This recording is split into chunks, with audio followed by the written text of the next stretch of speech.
Hello, everyone. It's Jerry at the Fledge. Welcome to another episode of Every Damn Day. Today, I'm sitting up in my office. I got my headphones on. I got my hair pulled back, brown hair, brown eyes. I've got a Jason Alarm, one of our favorite bands that ever worked with the Fledge before, T-shirt on. And today on the show, we've got our new friend, Adam. How you doing today, Adam?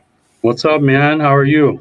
I am doing great. I always start the show. If I've known someone for a long time, I call them a great friend. If I just met them, I call them our new friend. And I think I'm going to be calling you our great friend after this because Yeah. I think you and I are on the same page in a lot of things. Yeah, I'm glad we got that few minutes before this, man. It's cool that we got to. We should probably just talk all about it again since it's on the show now. Yeah, we probably should. Yeah. So, but what I'd like to start with is learning about you and your journey. So you mind telling us, like where you were born and raised, what you've been doing to get you to where you're at with the F5 project? Yeah, appreciate that. I was born in Breckenridge, Minnesota, just a small town right on the state border of North Dakota and Minnesota. I'm an Army brat. Mom and Dad met in the military. We were kind of all over the place from Alabama to Germany, Colorado Springs, landed in, I guess, Fargo or whatever, kind of the area when I was in first grade. Been here really ever since in North Dakota, a little bit of Minnesota. I'm a 5-time felon. Was kicked out of high school, got my GED while I was locked up in jail. Had no ambitions of doing anything great with my life other than wanting to make a lot of money doing something, and was addicted to drugs, drank a lot of alcohol, lost my kids. And then at the end of this month, 8 years ago, I sobered up and went through some 12-step programs. I had tried treatment probably 15 times. I've been locked up half my life. Spent a good chunk of my juvenile life in detention centers and foster homes. And then one day it just clicked, right? Yeah. Like that's anytime I speak, Jerry, like that's the question I get asked. And I understand the question of like, what was different? Like, what was the magic bullet? What was the miracle or whatever? And I think when people ask that question, what they're really asking is it's personal, right? Like they know someone in their life that they want to try and recreate that moment with. And I'll be honest, I have no idea. Like I just woke up one day and I was done. And I had said that I wanted to be done 1,000 times before, and you could have given me a lie detector test all those times, and it would have said I was telling the truth every single one of those times. But this time, I think what the real difference is that I was willing to put in the effort and not let someone take care of me or tell me what to do. And I was done asking people if I could go to the bathroom. You know what I mean? I was done wearing other people's boxers. I was done trying to buy stuff off commissary or try to manipulate other people to try and buy me stuff off commissary. Like I was just done. And I got into the tech world, started doing tech sales, and made a bunch of money. And about 4 years later, I started F5 Project because even though I was making a lot of money, none of my friends really were, or the ones that, I grew up with or whatever. And so I had this idea of like felons starting businesses. Yeah. And so I started a business and now we have 36 people that work for us. We have 3 office locations and we're in majority of the cities of North Dakota. Got my kids back, bought a house, got a car. Things are pretty awesome. That is an awesome journey. And man, there's so many questions in there that I should be asking you, but I'm thinking, man, you started a tech company and you got 36 employees after 4 years. No. I started F5's a nonprofit. I started, that was So F5 helps people who are coming out of prison, right? So when I was thinking that I wanted to start something where felons could start businesses, that was the epitome of what we were Okay. aiming to do. So the nonprofit is a housing program for people who are coming out of prison.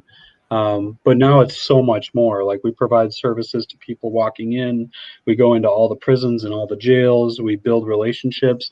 We help people get sober, like doing peer support. I've helped a couple guys start their own businesses, like landscaping and construction companies and delivery companies. And my big thing is, like, I really like helping dads or moms, right, get their kids back. That's my big, like, if I could just quit everything and just help people get their kids back and, like, be good moms and good dads and break that, not just break their own cycle in their own life, but break the generational cycle. I think that's what I would want to do. But it's not what I'm doing. That's only a little piece of everything we do. I just want to make a comment. I don't like talking about me that much on the show because it's really about you. But we were talking a little bit earlier about my daughter had died of a fentanyl overdose, and she lost her kids, and it was at that point where all of her hope was gone. And she crushed up fentanyl and snorted it for the first time, and I think she just didn't care. So, it's that overdose is a fine line between suicide and I haven't said that out loud in a long time. Sorry. Breaks me up. But ODing and suicide, there's a fine line there sometimes. And I think she just got really reckless and just didn't care. So what you're doing to me is super important. Yeah, me too, man. I lost my kids. Thankfully, on the other side, they had good moms that were that responded well and got sober and got clean and started taking care of those kids. Because if they wouldn't have, it would have been the same story. That's for sure. Yeah. So what more can you give us some more detail about F5 and like how you sustain in that? Can you mind sharing stuff like that? Yeah. I think the core of F5 is we have a core value here called ugly grace, right? And if you think of ugly, the sentence that comes to mind is like a young man or a woman who goes to school every day and tells them that they're ugly. They got no friends. They got no. Only time anyone ever engages with them is when they're making fun of them. They get bullied. They get whatever, right? And grace is the opposite, right? Grace is like, when you see a woman with grace and she's like going through the water with class, you know what I mean? Like, it's just, she has a graceful walk about her. She's got confidence. She's got whatever. And so you put those two words together, and it's my definition, right? This isn't a definition I got from anywhere, but ugly grace is like giving a social pardon, right? Just like a pardon in the justice system, a social pardon to the people with the ugliest of lives, right? That's how I see it. And, we, from a criminal justice reform standpoint, we're always trying to change the system. We want to create more pardons. We want to create expungements. We want to create seals. We want to create more money for funding for like peer supports or treatments or, whatever. But then we kind of forget the other part of that aspect, which is the social reform, the social pardons, the social expungements, right? And so I wanted to create a company where we looked at people as people and not data, right? And how do we erase data is we hit the F5 key on the keyboard, right? You hit F5 and if you didn't save that Word document, it will erase everything that's there. And so that was where we got our name from. And that's really what ugly grace is for us. Is it's not about giving grace, right? It's not about like, receiving. It's for the giver, right? Grace has always been about the giver, not the receiver. But we always tend to like, you hear about those, or you see those Facebook memes where it's just like that person's on welfare and they're walking around with an iPhone, right? They don't have a job, but they got a car. You know what I mean? Like, all that's just bullshit. Like, those things have nothing to do with the court system, right? social reform is where it's at. Like, we need to create momentum with like giving grace to the people with the ugliest of lives, in our opinion, right? It's an Right. ugly life to us. That's why grace is for us to give, not to receive. You know what I mean? So ugly grace is really like giving grace to people, and not expecting anything in return, not having no motive, no agenda, just unmerited favor for Hmm. someone who doesn't deserve it, right? In the public's opinion. Yeah. And with that, it's ugly, right? It means answering the phone at 2 o'clock in the morning when they're thinking about doing drugs. It means when they burn the bridge with me because they maybe they were living in one of our houses and they got in a fight and did some drugs or whatever. For me to walk into that, I look at the person and see that he's struggling and needs help, not I'm going to punish him by kicking him out of the house. You know what I mean? um, and with that, it means that there's people in the community that are probably going to think it's unfair that I'm giving services to people who don't deserve it, and they're going to hate me for it, right? I'm going to get hate on both sides. To the Yep. person I'm giving grace to, because they probably feel that they are not worthy of that grace, and they're going to end up using, or they're just going to disappear or whatever. Or on the other end, when people are judging me for giving grace to someone that they think that doesn't deserve it. So it's ugly. And that's a core value that we have here, is to give grace that anyone who reaches out. I was talking to somebody about our core values the other day, and I thought, that's gonna be expanding as we meet more people from around the world and all of that. I love this one. I mean, Yeah. because it is like that. You can't punch down at someone that's struggling, but people do it all of the time. Mm-hmm. And that mindset that you're trying to change, man, you're turning into my hero for sure right now. I'm gonna tell you that. I love the way you're thinking. Um, what what are some of the what are some accomplishments? What are some things you're really proud of? You know, I have personal ones, and then I have like business ones. My personal ones is the most important one, is that I got my kids back. Yeah. That's literally, it's all the sacrifices, all the work that we've done in the 4 or 5 years, all the stuff that I've done for my own sobriety or whatever. It's all, when the kids came back, it was all worth it. The sleepless nights, the driving up to the Capitol to speak on reform, to like missing, out on a lot of cool things that people probably get to be a part of. When the kids came back and I was able to be their dad again, it was all worth it. Every little piece of it. Um, and that really is what motivates me to do more in the community, because I want every person that's ever lost their kids to feel what it feels like to get that back. Like, it inspires you internally. It creates a hope inside you. It creates accountability. It creates commitment. It creates so much, right, in just one visit with a kid that you lost as he comes back into your life. So personally, that's my big one. From a business standpoint, well, that we still exist after 4 or 5 years. That's probably huge, True. right? Because we started with no funding, no real business plan, nothing. The only value that we had at that time, because we didn't have core values, we didn't have a mission statement or anything. All it was I had a boss when I worked in the tech industry, who took a chance on me, knowing I had a felony background, knowing that I didn't have a good job history, and he hired me to be an outside sales rep with no car, no driver's license, no nothing, and he told me, he said, nobody cares how much you know until they know how much you care. So when he hired me, knowing all those things about me, and like, he had won me over by giving me a second chance before he even knew me. Yeah. You know what I mean? And so I really tried to replicate that employer every day.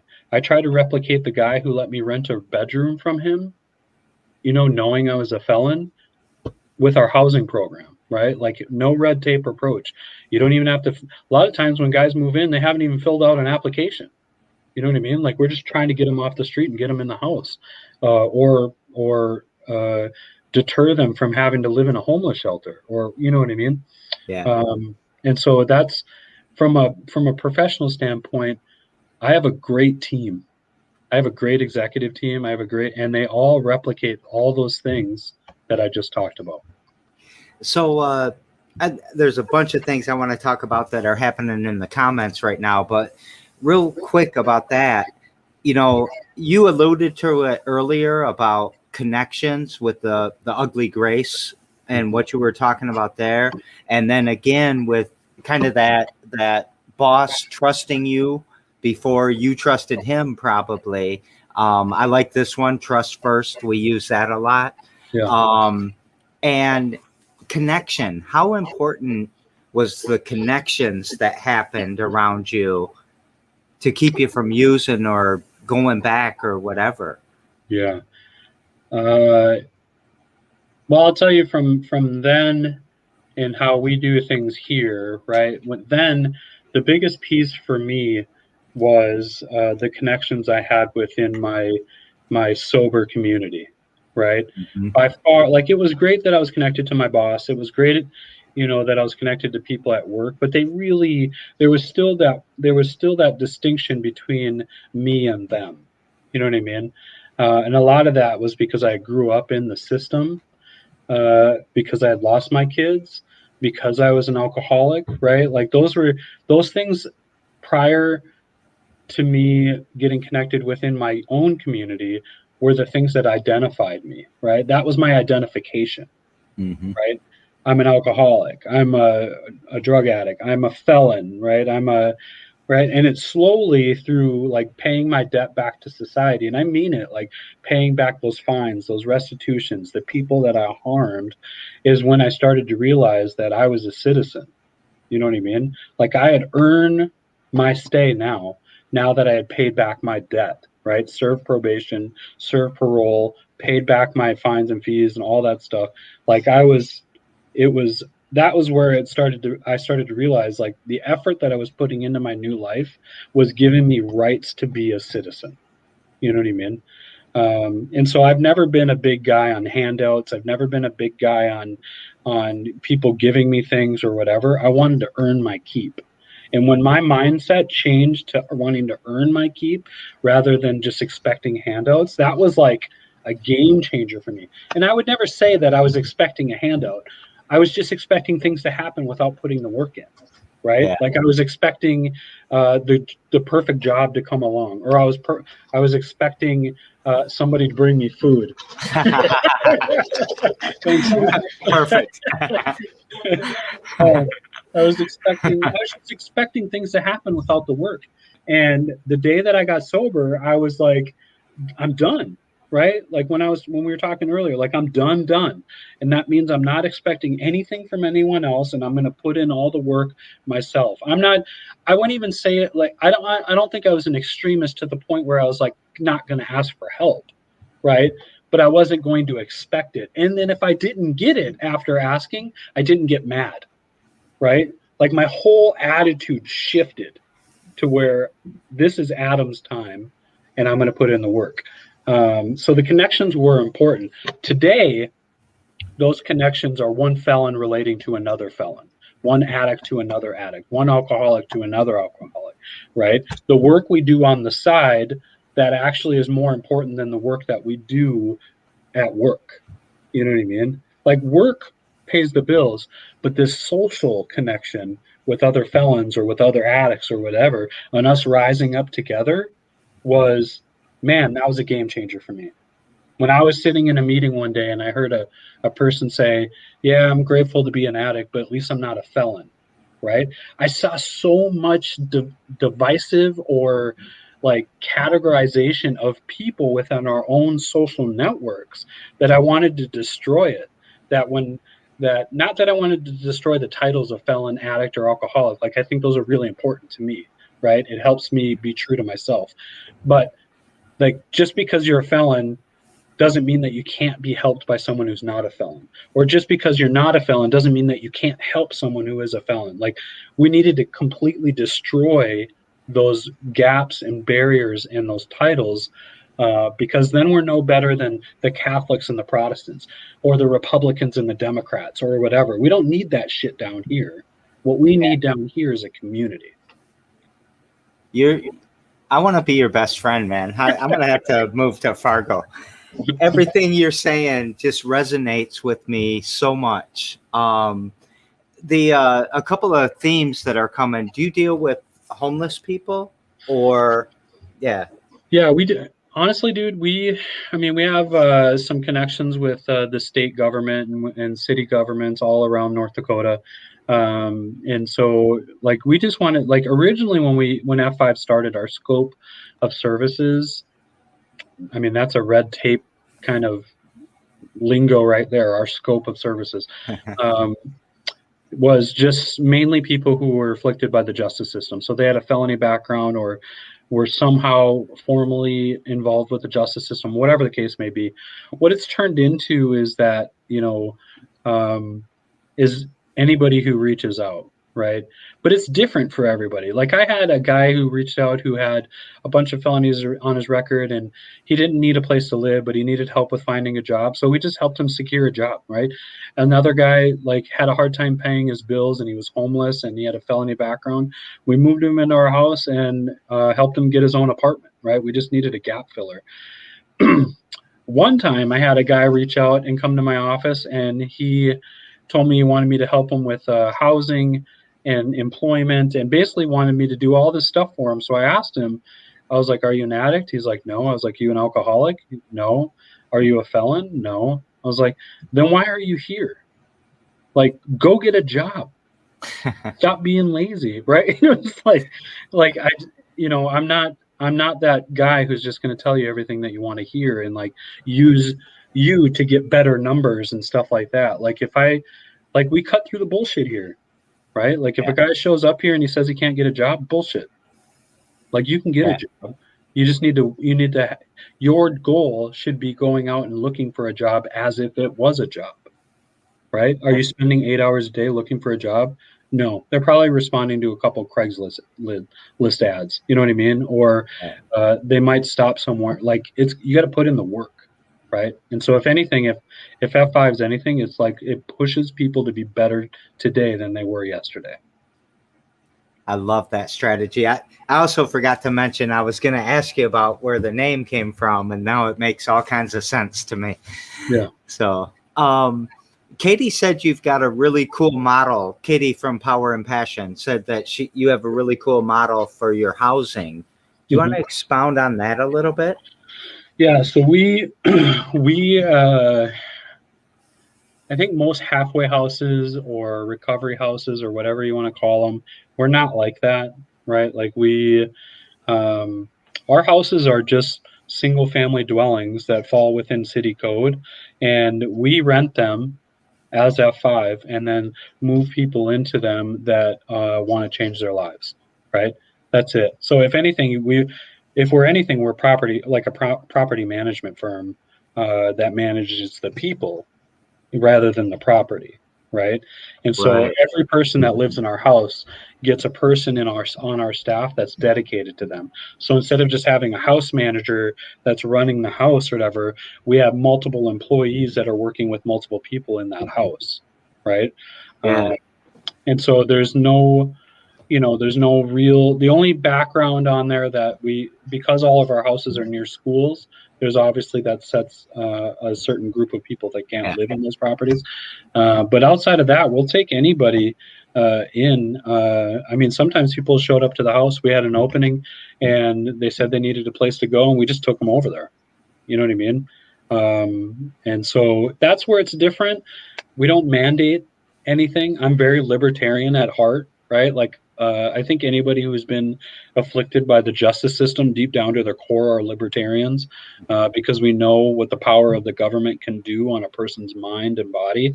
And so we don't mandate that they go to 12-step meetings. We don't mandate church. We don't mandate really much anything other than we ask that you just stay sober and clean while you're living with us.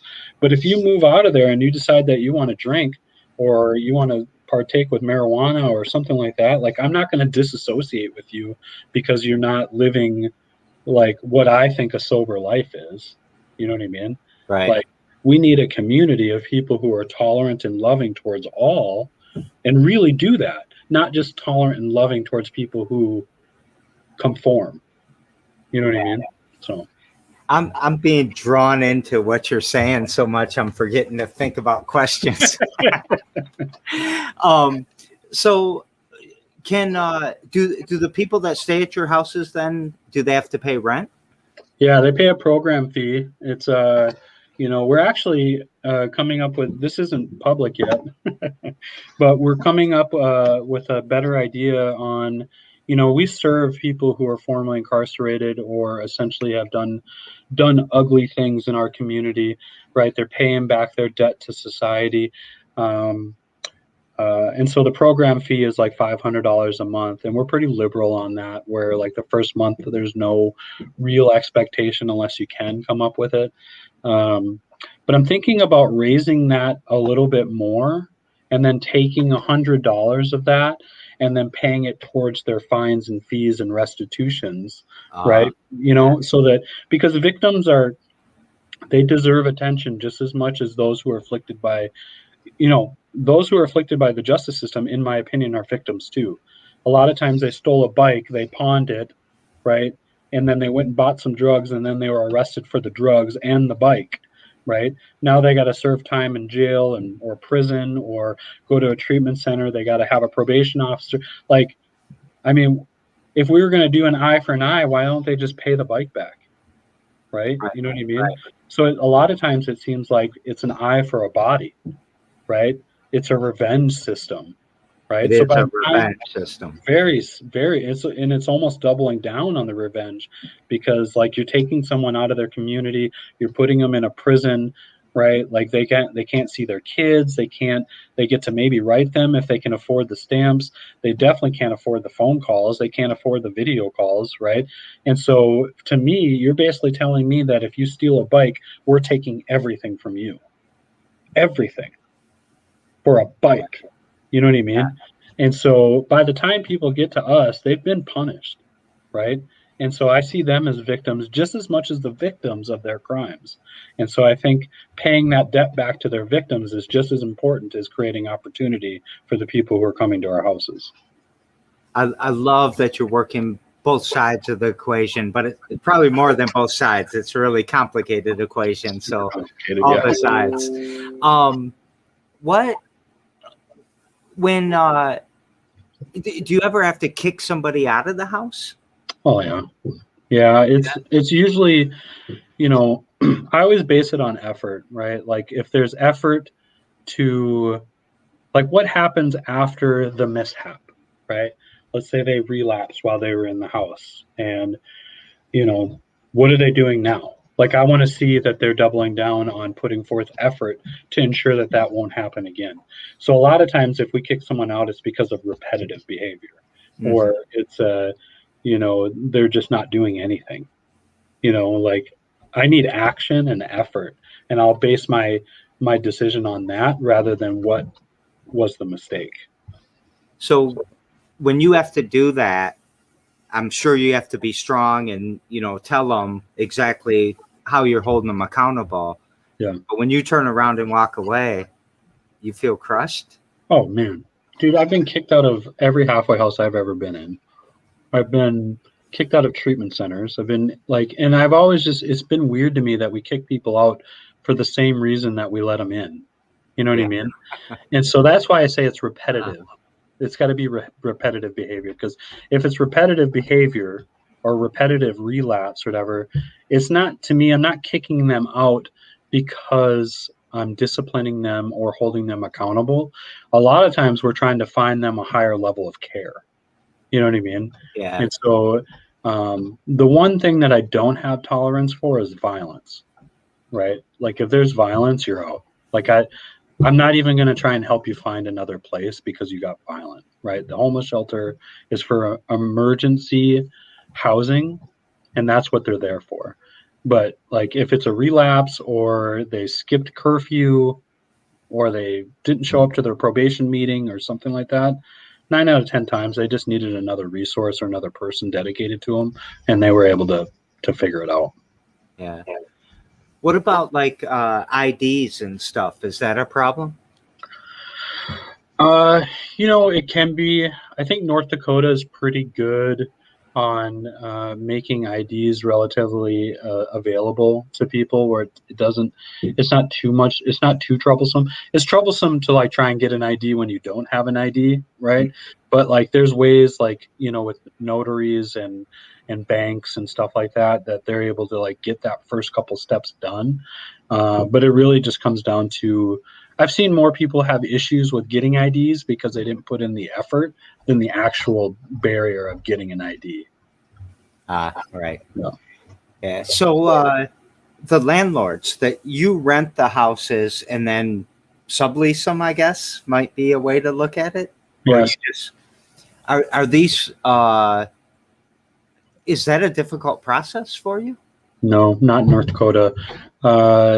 Like it's so we don't sublease, right? We just lease the properties, and then the landlords gave us approval to let us use them how we want to use them, and so it's actually pretty easy. We haven't really had any issues with it, and everyone's really respectful in the neighborhood, right? Like, once we got in and like we started, our biggest competitor was college frat houses, right? And so, these neighbors were used to having drunk college students and roaring parties and stuff like that. Now they got a place that's monitored, and people who are trying to be sober, and people are trying to live good lives.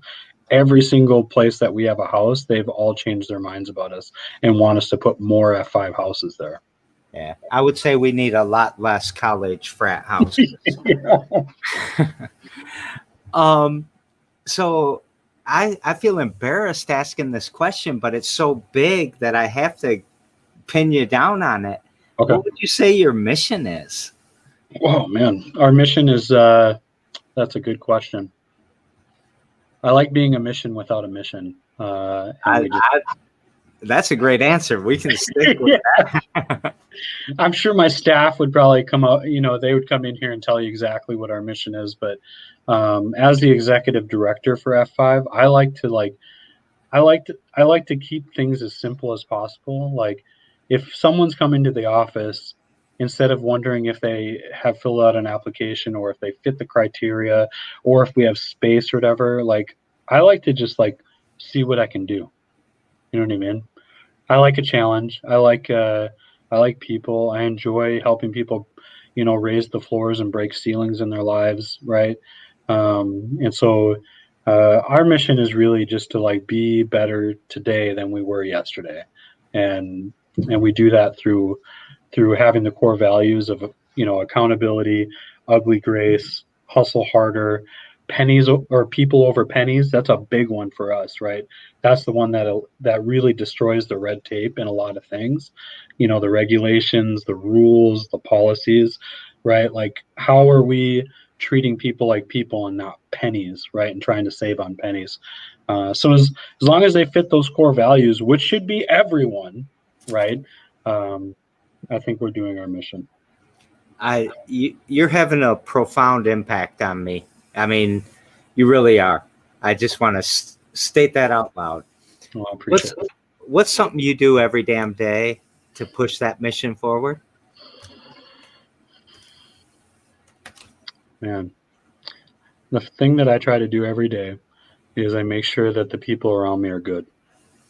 And I'll be fully transparent on this one. I have not done that with my family, right? Like, it's really easy to show up to work and make sure all my people are good here, and then hustle harder all day long, and then get home, and then my family gets the leftovers, right? And so a better question for me is what am I going to do every goddamn day, right?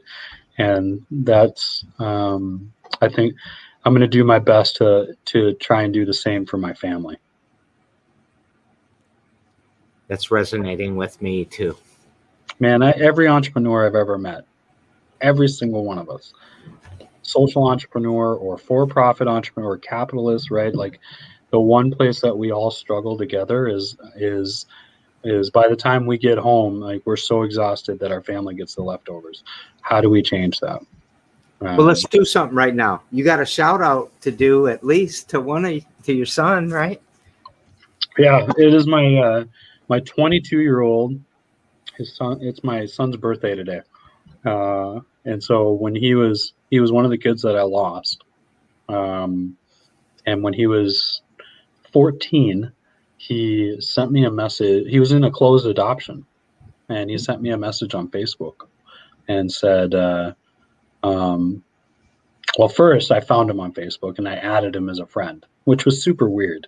Like it was not many people have, like I didn't really have anyone to talk to about that. Like, hey, should I send my son a Facebook request that I haven't talked to since he was like 7 years old? And you know what I mean? So I just did it, and he sent me a message, and he said, and I still have the message saved. It was like, I never thought this day was going to happen. All right. And that was the first words he said to me in years and years and years. And that very next weekend, he came and stayed the night at my house. And then he lives with me now. Like we're just two peas in a pod. He's like me at 22, but making good decisions now, right? Like instead of me at 22, like getting ready to commit my first felonies, you know? And so that's why I'm really big on like guys, especially fathers, right? Like I'm not a mom, so I can't really speak on how empowering it is for a mom to be in a kid's life. We know it by default, right? Moms are important. But I know from a dad's perspective, like how important it is for a dad and a son or a dad and a daughter, right? To have each other in their lives. That breaks generational cycles, not just personal cycles, you know? I know because my son's 22 and he's not a felon. Probably should be, but I'm filled with, I don't even know how to describe my emotions right now. I'm just filled with all of them. We daisy chain these shows together, and yesterday I had a caregiver on the show who works with Rick Simpson Oil with her husband to save his life from brain cancer. And her question for you is, did you celebrate Easter yesterday, or do you celebrate something else? Or Yeah, I did celebrate Easter. I actually went to church for the first time in probably years. I see she commented on your video here, Greta. Her husband's a pastor at the church, and Greta's like one of our biggest advocates and assets for F5 Project. But she invited me to come to church, and she just happened to invite me at the right moment, at the right time, that I decided to go back and went to church, and it was profound for me. So I'm really enjoy this question. And then, you know, I know that in some circles Christianity is under fire, right? In some other places it's not even considered, you know, like it's just one of those things, right? But I'll tell you what, Christianity, theology, all that stuff set aside, I've always believed that Jesus is one of the greatest criminal justice reformers of all time, right? that's right. So much so that he with his words, held powerful people and the poor people accountable in one swipe. You know what I mean? Like he stood in front of the prostitute and then told the lawyers and the Pharisees and the legalists to be the first, you know, to cast a stone if you've not sinned, right? And they all walked away. And then he turned around and looked at the prostitute and said, "Now go sin no more." All in one swipe, called everyone out on it, you know. And so that's what I did to celebrate Easter. Is I went to church and I listened to the sermon and meditated on him for the rest of the day. I love it. Tomorrow on the show, I have a man named Tony Willis who runs he's working on restoring equity within our communities, especially in the Black, brown, and poor neighborhoods. And I say restore, I mean create in some cases. What question should we pass on to Tony? You know, for me, like on my, so it wasn't out of the blue when I told you what my question was. Like on my whiteboard, It says, where you are a year from now is a reflection of the choices you choose to make right now, right? And so for me, like, reflection is underlined twice, and reflection is important to me. So I would say, Tony, what do you do for reflection on a day-to-day basis? Yeah, I know him pretty well. He's gonna like this question a lot. And you're the first person to ask it. I love this question. What do you do? I honestly, I'm so ADHD that reflection is probably not my greatest asset, but I'll take time in my office and shut the door and turn off all the devices. And just for about 10 minutes, I'll just kind of reflect on the day prior, where we came from, as an organization, where we're trying to go. So reflection's been, especially in this last year since COVID hit, has been very important because it's helped navigate us through essentially probably our most poorest time as an organization. People were scared to donate. People were scared to, grants weren't as available as they were for nonprofits. And we made it through, and we came out on the other side. And I got a team that is doing a great job. So reflection's been great this year. Do you guys have a website? Yep. It's the letter F, the number 5. So f5project.org. In case any of you all are feeling giving, you could throw some donations towards F5 because we've been broke as shit too. I mean, frankly, it's been a very tough time for everyone. So yeah. Next question is, what is happiness to you, and are you happy? Man, I hope my daughter's mom's not listening, because she asks me this all the time. Happiness for me, I think there's a big difference between happiness and joy. Happiness for me is that, like, I got a new jet ski, right? Makes me happy. I like new things, but they get old, right? I heard Dane Cook, the comedian, say one time that people say that money doesn't bring happiness. He's like, but have you ever seen anyone frown on a jet ski, right? And that's why I bring the jet ski up. And I've never seen anybody on a jet ski frown, right? They're usually ecstatic. It's gets your blood going. You're racing, you're jumping waves and stuff. But I have seen a lot of people not using jet skis because things get old when you're doing it by yourself. So that's why I bring joy up. Joy to me, like, I was happy when I got my kids back. Joy is watching someone else get their kids back. And I love being filled with joy, right? Happiness comes and goes, but joy will always be there. There are so many people in my life I need to show this to. Just for so many reasons. A couple of weeks ago, we had a guy on the show named Dane Cook, but it's not really the comedian. Oh, really? So that's super funny. I don't know. There's something serendipitous with you and me here. Yeah, I like that answer. I love that answer. What gives you hope? Lately it's been, as an entrepreneur, it's so weird calling myself that. It's a weird word, isn't it? It is. As a guy who does what I do, I usually try to take on everything. And we just did a statewide trip and met with all the employees and all the staff, or all the offices and stuff. And I came walking away from that filled with hope that, and it's going to sound weird or whatever, but F5 essentially doesn't need me anymore.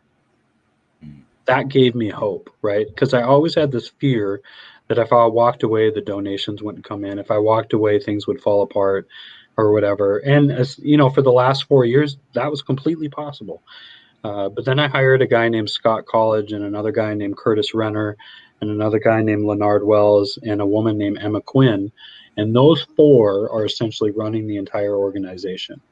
And after coming away from this statewide trip and meeting with all the employees, I was filled with hope, knowing that if anything were to happen to me, that those four would keep everything going. And so I believe that F5's legacy is just getting started. I think that the ugly grace is just starting to build. And my staff fills me with hope every day on that. You're amazing, Adam. You even came in and saved me today. We had show episode 205. I couldn't find a guest. You came in within the last hour. It's I think you are so fascinating. This is one of the best conversations I've had, and we don't even know each other yet, really. Well, that's how it usually works, right? Like something cancels or doesn't go the way we want, and then it turns out better than we thought. Yeah. That's always, that happens a lot. Is there anything that you'd like to promote? Any website or anything really? Yeah, I would just say follow us on Facebook. That's probably our biggest platform for communication and messaging. And when we're trying to raise money or we're trying to bring attention to a policy we're trying to change at the state or the feds or whatever. So F5 Project on Facebook is if you're listening, that would be the place to go if you want to know what we're doing. Okay. We'll be sharing that in a little while. I put that in the comments, but we'll share that in a little bit too and try to get some support that way. I think you're amazing. I think your whole model, the way you think, is just incredible. And I hope that we figure out a way that we join forces on something. Yeah. I think that would be awesome too. What would you like to take us out with? I would double down on the ugly grace, man. I don't think it's not an organization's duty. It's not even a corporation's duty. It's a person. It's an individual duty to give grace to the people around you. And so I would say that if you're struggling, that if you feel like your life's not complete or you feel like you're missing something, find someone who's probably has one of the most ugly lives that you can think of and find ways to be graceful to them and expect nothing in return. And the return that you'll get on that is spiritual, it's mental, it's game changing. And that's every time I end a talk, that's what I end it with is go find someone to give favor to them, even though they don't deserve it. And I usually try to say something in addition, but I can't improve on that. We will see you all later. We see you every day on every damn day at 2 p.m. Thank you so very, very much, Adam. You're welcome. Thank you, Jerry. We'll see y'all later.